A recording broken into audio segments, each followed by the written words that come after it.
Benzema est-il le plus gros gâchis du football français? On a à peu près tout dit, hein, je pense. On a été assez complet sur la situation avec Le Gret, Deschamps.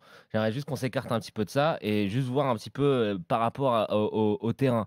Alors, il est vrai qu'on va se rappeler de la fin de Benzema en équipe de France. C'était loin d'être extraordinaire. Il y avait eu cette longue traversée du désert sans but, on se rappelle, où Deschamps lui avait maintenu sa confiance.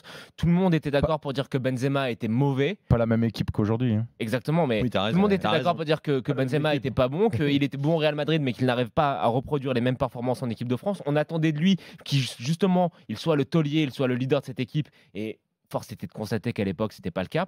Mais là où je pense que on est face à ce qui est probablement un des plus gros gâchis de l'histoire du football français, c'est que le joueur a quand même beaucoup évolué. Depuis ces années-là. Alors, il a beaucoup évolué avec l'arrivée de Zidane, il a évolué dans son jeu, il a évolué dans sa maturité. Je le trouve bien plus mature maintenant, que ce soit dans sa personnalité, dans sa manière de s'exprimer. Hein, vous vous rappelez de la tournée médiatique qu'il avait fait il y a 1 ou 2 ans? Je le trouvais vraiment beaucoup plus posé. C'est devenu un homme vraiment, voilà, vraiment mature. Il est devenu papa entre-temps. C'est vrai, il a vraiment changé. Et là, le joueur qu'il est depuis 2-3 ans, c'est une perte parce qu'il faut bien se rendre compte de ce qu'il réalise au Real Madrid et encore plus cette saison. C'est simplement un des 5 meilleurs joueurs au monde et c'est un joueur qui bonifie les joueurs qu'il a à ses côtés. Non, là, tu vas un peu loin, là. Attends, tu vois, un des son poste. 5 meilleurs attaquants ou joueurs? Parce que c'est Attaquant, je vais te faire allumer, là. Attaquant. Un des 5 meilleurs attaquants, mon gars, Attaquant. excusez-moi. À l'heure actuelle, il est dans les 3, hein, sans problème. À l'heure actuelle, là, en ce Attaquant, moment. oui. Attaquant, oui, oui, je voulais dire attaquant. Ouais. Messi, Mais il a dit mais- joueur. non, les gars, Salah, attaquant. Ronaldo, mais non, Ronaldo peut-être pas dans le. Bah, moi, je le mets. Attaquant de pointe. Moi, je compte même pas attaquant. Moi, je pense qu'il est dans les 3 meilleurs en ce moment. Avec qui? Il est dans les 3 meilleurs avec Mané. Et puis tu peux mettre Cristiano et Messi, mais je pense qu'il est dans le quator sans problème. Ouais. Ah, tu sais, aujourd'hui, tu as quand même un attaquant comme Robert Lewandowski que tu connais un peu. Ah ouais, qui est Pas phénoménal. mal non plus, tu Ouais, vois. Il y en a, mais- et Roberto Firmino.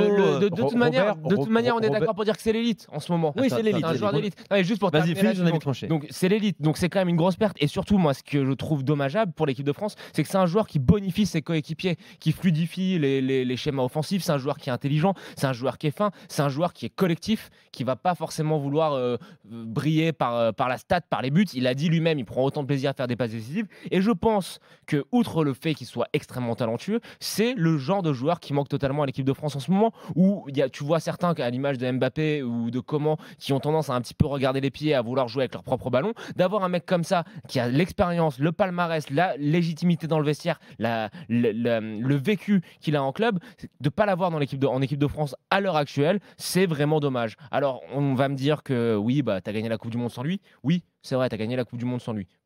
Ça, c'est irréfutable. Mais là, pour les prochaines échéances, et quand tu vois le potentiel qu'a cette équipe, quand tu vois le style des joueurs qui composent cette équipe, te dire que tu as un joueur comme Karim Benzema qui les bonifierait, bah, tu peux que être déçu qu'il soit pas, que Karim Benzema, le joueur, ne soit pas en bleu. Et je pense que c'est vraiment le plus gros gâchis de l'histoire du football français.